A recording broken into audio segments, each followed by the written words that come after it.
बच्चों, कैसे हैं आप सभी? मैं आशा करती हूँ आप सभी लोग स्वस्थ और प्रसन्न होंगे।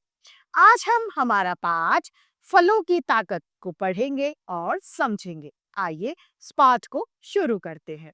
यह है हमारा पाठ 15, फलों की ताकत। इस पाठ में हम जानेंगे कि फलों का कितना महत्व है हमारे जीवन में। हमें फल खाने चाहिए, ना कि हमें ये पिज्जा बर्गर। फल खाने से हमारे शरीर में ताकत आती है, तंदुरुस्ती बढ़ती है। तो आइए इसे पढ़ते हैं। यहाँ पर हमें कुछ फल दिए गए हैं। आप इन्हें पहचानेंगे और इनके नाम लिखेंगे। जैसे सबसे पहला मैं बताती हूँ, ये क्या है? पपीता। आइए अब पाठ शुरू करते हैं। माँ बाजार से आम, केले, सेब और बहुत सारे फल खरीद कर लेकर आते हैं। घर आकर अंकुर और रोहित से कहा, प्रतिदिन फल खाया करो बेटा। फल खाने से ताकत आएगी, यानी शक्ति मिलेगी। माँ बाजार से फल लेके आती है और बच्चों को कहती है आप रोज फल खाओ। जब आप रोज फल खाओगे तो आप में शक्ति आ जाएगी और आप जल्दी जल्दी बड़े होने लगोगे। सभी फल माँ की बात सुन रहे थे। उन सब आपस में बहस होने लग गई कि सबसे ज्यादा ताकत किस फल में है। सेब कहता है मुझे खाने से आंखें और दांत मजबूत हो जाते हैं। डॉक्टर भी कहते हैं कि एक सेब रोज खाने से कभी कोई रोग नहीं लगता है। यानी डॉक्टर कहते हैं कि एक सेब रोज खाना चाहिए। ये सेब अपने बारे में बताता है। सेब खाने से क्या मजबूत होते हैं? आंख और दांत। अब बारी आती है केले की। जब सेब की बात सुनी जाती है तो केला भी बोल पड़ता है। केला कहता है अरे रहने दो, अगर रोज मुझे खाओ तो मे- य- यदि रोज मुझे खाओ या फिर मेरा शेक बनाकर पियो तो मैं पतले लोगों को भी मोटा कर देता हूँ।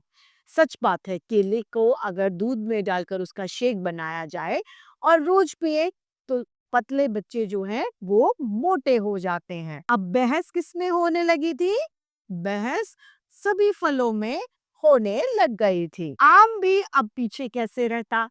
जब सेब और केले ने अपनी अपनी महत्व को बताया तो आम भी शुरू हो जाता है। वह कहता है मैं सबसे मीठा हूँ, मुझे खाने से और मेरा शेक पीने से शरीर का खून बढ़ता है। आम भी अपनी विशेषताओं को बताने लगता है। आम कहता है यदि मेरा कोई शेक पिएगा तो उसका खून बढ़ता है।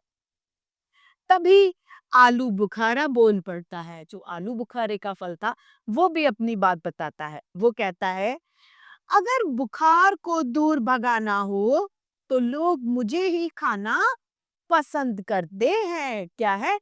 आलू बुखारा। अब जब सभी फल अपने अपने बारे में बता रहे थे तो संतरा भी बताता है। कहता है चुप रहो, अगर चेहरे पर आपको चमक लानी है और खट्टा मीठा रस पीना है तो मुझसे अच्छा तो कोई फल हो ही नहीं सकता।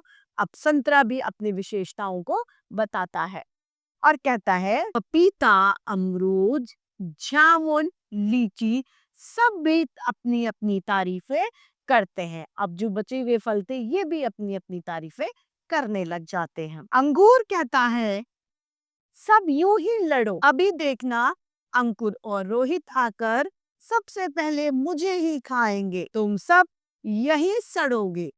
सबसे ज्यादा खून मुझे खाने से बढ़ता है। तभी माँ आती है और सबसे पहले सभी फलों को वो धोती है, काट कर फिर फ्रूट चाट बनाते हैं। माँ ने अंकुर और रोहित को कहा सभी फल ताकतवर होते हैं, सभी में खाने से हमें शक्ति मिलती है। हमें प्रतिदिन कोई एक फल जरूर खाना चाहिए। कोई भी फ्रूट खाए आप, लेकिन आपको कोई ना कोई फ्रूट जरूर खाना चाहिए। तो इस पाठ से हमें सीखने को मिलता है कि फलों का कितना महत्व है। हमें फल जरूर खाने चाहिए। फलों से हमारा शरीर तंदुरुस्त और शक्तिशाली बना रहता है। प्रतिदिन यानी रोज हमें कोई ना कोई फल जरूर खाना चाहिए। फल हमारे शरीर के लिए बहुत लाभदायक है। तो इस तरीके से हमारा यह पाठ फलों का महत्व समाप्त होता है। मैं आशा करती हूँ आप सभी लोगों को यह पाठ भली भांति रूप से समझ में आया होगा। आज के लिए इतना ही। फिर मिलते हैं। धन्यवाद।